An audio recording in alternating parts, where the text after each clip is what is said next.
I'm Haley Beckstead. Welcome to Redwood Adventures TV. Come and join us on a Redwood adventure. We're here with Pablo Herrera, a redwood biologist. Welcome to the show, Pablo. Hi, Johnny. Glad to be here. Great to have you here. Have you met Christina and Haley? Yes. Well, you know, on our show, we talk about the redwoods. I mean, that's all we talk about, something in and around what's going on in the redwoods. And you're a redwood biologist, aren't you? That's right. I'm a wildlife biologist. What do you do as a wildlife biologist? I wear lots of different hats. I'm a wildlife biologist for the U.S. Forest Service, so we research mostly land birds, but we study the marbled murrelet, which is a significant species here in Redwood National Park. But I also am the president of the Redwood Region Audubon Society, and I like to lead tours for Redwood Adventures. Well, that's great. Let's join Pablo on the hike. One of my favorite things to do, of course, I'm a bird watcher by hobby, is just to sit and listen when you're in the redwood forest. It's amazing. There's something about the big trees and the way that sound carries in the redwood forest that's very spiritual or something. You know, it's very, very fun thing to do, and it's very calming. It's very it's like if you go up into an area, you know, like snow has that strange dampening effect on sound. The redwood forest does the same thing.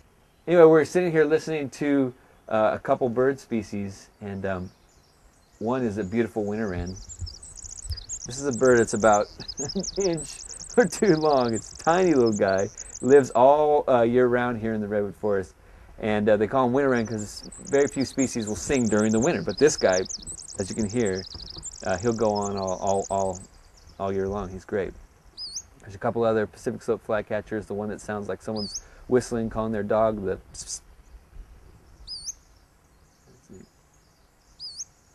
He's kind of over to the left of our winter wren. There's Wilson's warblers and Swainson's thrushes also singing right now. Can you hear the little sweet chip? It's over to our left. I love that call though. Yeah, it's a varied thrush. An incredibly beautiful, like robin-like bird. It sounds like there's two. There they go. There's one flying right. There, he just landed. See if I'm calling. A lot of bird watchers like to come to redwoods just to find that particular species. It's all black. Well, the back is black, and then it's orange. It has this orange-red color and stripes in the eye, and orange in the wing and tail. It's really, really pretty. And that's that varied thrush. Yeah, isn't that a beautiful song? There's a certain kind of quiet in the redwoods too, isn't there? There's something about the large diameter trees and all the vegetation that just really deadens the sound, and it makes it very calming, and it's a really nice place to go. If you want to relax, that is the place to go. I find myself speaking in hushed tones just as I'm out there. It just seems to just happen. You? Christina, talking about the Trillium Falls hike, about how long a hike is it? The trail itself is about 2.5 miles, and you could hike that in about an hour, and it's a fairly easy hike for anybody. When is a good time of year? In the springtime would be a great time to go because you'll be able to see the trilliums that will be out in bloom and the beautiful flowers that the trail was named after. Nice thing is it runs all year, so it doesn't dry up. Okay, so year round. Yeah, so that's nice. You know, it's beautiful any time of year with the big leaf maple overhead and the cascading water, the mossy rocks. It's really, really nice.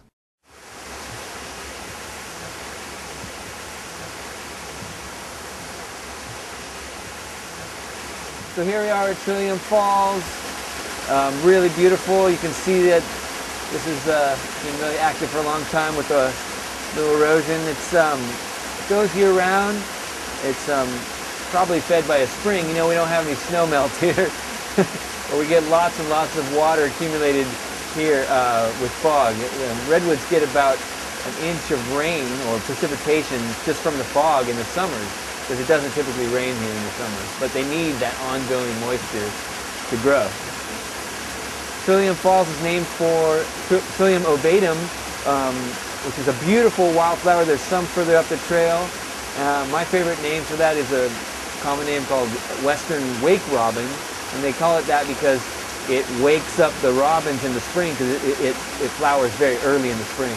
All right, well, shall we continue on? We've got a good look at the falls, and we can see some more stuff.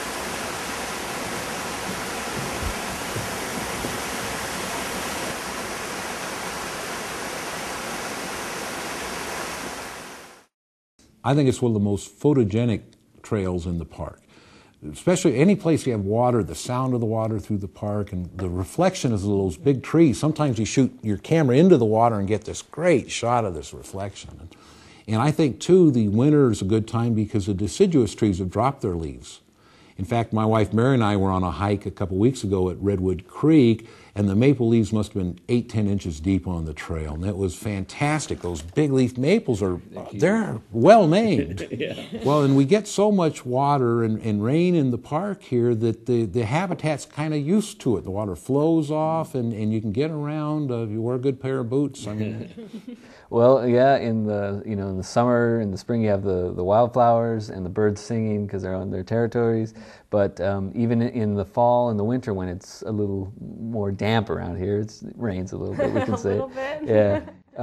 Then instead of having wildflowers, we have what I like to call winter wildflowers, which is our mushrooms. Oh, the mushrooms. Yeah, and they're so beautiful and they're so diverse. It's incredible. And Redwood National Park is amazing with the diversity of mushrooms around here. Mm-hmm. The diversity, there's a lot of edibles. Now it's the national park, you can't eat the mushrooms that you find, but it's probably a good bet if you don't know what you're doing. Right. But you can't eat the berries. They do allow a handful of berries as long as it's for your use. Oh, and there's tons of berries on that trail in particular.